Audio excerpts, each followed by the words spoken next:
하나님의 평화가 여러분과 함께하기를 주의 이름으로 축복합니다. 오늘 우리에게 주시는 하나님의 말씀은 시편 37편 10절부터 26절 말씀까지입니다. 9절에서 주님을 기다리는 사람들이 땅을 차지하고 11절에는 겸손한 사람들이 땅을 차지할 것이라고 기록하고 있습니다. 여기에서 땅은 물리적 공간으로서 땅을 의미하기도 하지만 영적인 가치로서 하나님의 통치와 다스림이 일어나는 장소입니다. 하나님이 기뻐하는 자리에 서는 사람, 하나님의 뜻에 순종하며 사는 사람에게 허락된 곳입니다. 성경이 우리에게 약속한 평화는 우리의 노력이나 대가가 아니라 하나님의 선물이고 은총의 결과라고 들려줍니다. 교만한 자의 자리와 악인들의 자리를 탐하지 않고 뜻을 세워 하나님이 기뻐하는 자리를 쫓아갔더니 하나님을 기다리고 주님의 나타나실 때를 기다렸더니 선물처럼 주어지는 것입니다. 마음을 다하고 성품을 다하고 힘을 다해 하나님을 사랑하고 주님을 기다리는 겸손한 사람에게 평화가 그 심령과 삶에 가득할 것입니다. 그리고 그런 복을 받아 누리는 곳에 이르게 될 것입니다. 오늘 시편에 악인들의 계획은 하나님이 빗나가게 하시지만 하나님이 돌보는 사람의 발걸음은 보호받게 될 것이라고 말씀합니다. 설사 악인들이 의인을 해코지하고 이를 갈더라도 악인들의 시간은 끝이 있다고 말씀합니다. 악인들의 선택, 그들의 삶, 그들의 계획이 당장은 형통해 보일지 모르지만 그들의 결국은 주님의 비웃음을 살 뿐입니다. 악인이 비뚤어진 마음을 가지고 많이 수고하고 애를 썼다 하더라도 궁극적으로 그들에게 돌아가는 것은 부끄러운 심판이요 자비 없는 무관심입니다. 그래서 다윗은 악인들이 잘 된다고 속상해할 필요도 없고 불의하고 못된 사람들이 술술 잘 풀려가는 것 같아도 마음에 불편해하지 말라고 당부합니다. 16절에서 의인들의 적은 소유가 악인의 풍부함보다 낫다고 다윗은 기록했습니다. 단순히 물질이 적기 때문에 더 낫다는 의미가 아닙니다. 여기서 적은 소유는 탐욕에 기울어지지 않은 자족하는 마음의 상태, 감사로 받고 누릴 수 있는 형편을 의미합니다. 헨리 나우엔 신부님이 쓴 예수님이라는 책에 이런 문구가 있습니다. 현대인들은 성공과 성취의 이불 아래서 눈물 젖은 몸으로 잠이 든다. 행복을 소유에서 찾으니 참 행복에 이른 길을 발견하지 못한다고 합니다. 하나님의 말씀은 하나님과의 관계 속에서 참된 부요함이 있다는 것을 우리에게 들려줍니다. 믿음의 사람도 상황 앞에서 흔들리고 또 크고 작은 일로 마음 상하고 작은 일에도 낙심하는 경우가 있습니다.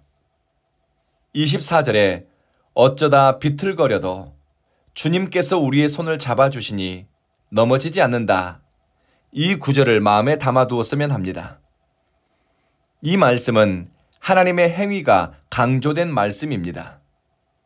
성도의 삶을 완성시키고 온전케 하는 것은 내 스스로의 노력과 의지가 아니라 하나님의 붙드시는 은총, 이끄시는 인도하심을 통해서입니다.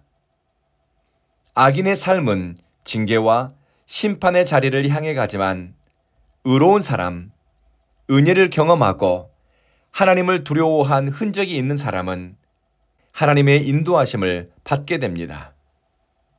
때로 하나님의 간섭이 내 본성이나 의지와 충돌할 때도 있지만 하나님의 개입이 있는 것이 은혜이고 하나님의 인도하심이 우리에게는 축복입니다. 하나님이 붙드시는 사람은 넘어져도 아예 넘어지지 않습니다. 다시 일어날 힘을 주시고 주님이 잡아 일으켜 주십니다.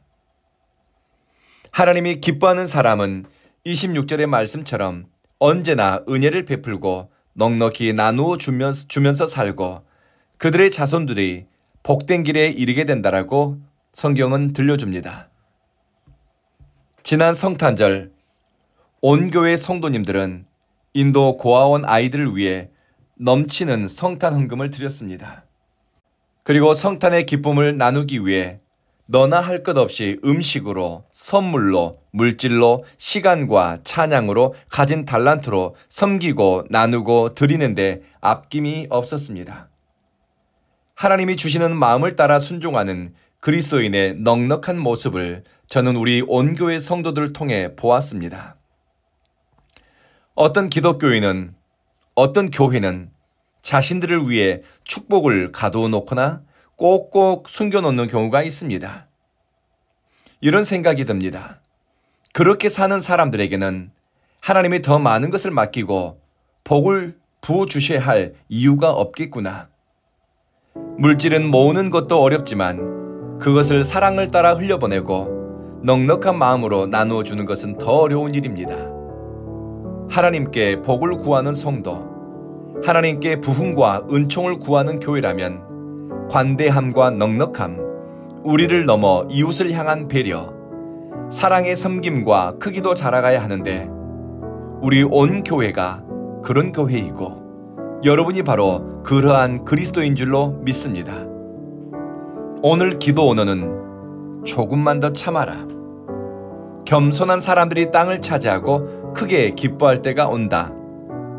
의인의 작은 소유가 악인의 큰 재산보다 귀하다. 우리가 걷는 길이 주님이 기뻐하는 길, 그리고 비틀거려도 주님이 잡아주신다입니다. 기도하겠습니다. 자비하신 주여, 하나님이 주시는 복을 받아 누릴 때까지 견디고 기다릴 수 있는 은혜를 주십시오. 우리 마음이 하나님이 겸손한 사람들에게 주시는 복과 소유, 형통함을 사모하게 하소서. 겸손하게 마음을 지키고 근심을 겸하지 않은 복을 받아 누리고 나누고 흘러보내는데 넉넉하게 하소서. 사랑하는 주님, 온 교회 성도들 어쩌다 비틀거려도 넘어지지 않도록 붙잡아 주시며 하나님이 기뻐하는 길을 걷기 위해 마음을 모으고 뜻을 세우게 하소서. 온 교회와 우리 성도들은 은혜를 베풀고 사랑을 흘려보내는 삶을 살게 하소서. 그리고 그 자손들이 형통하는 복을 받아 누리게 하소서. 예수님 이름으로 기도합니다. 아멘.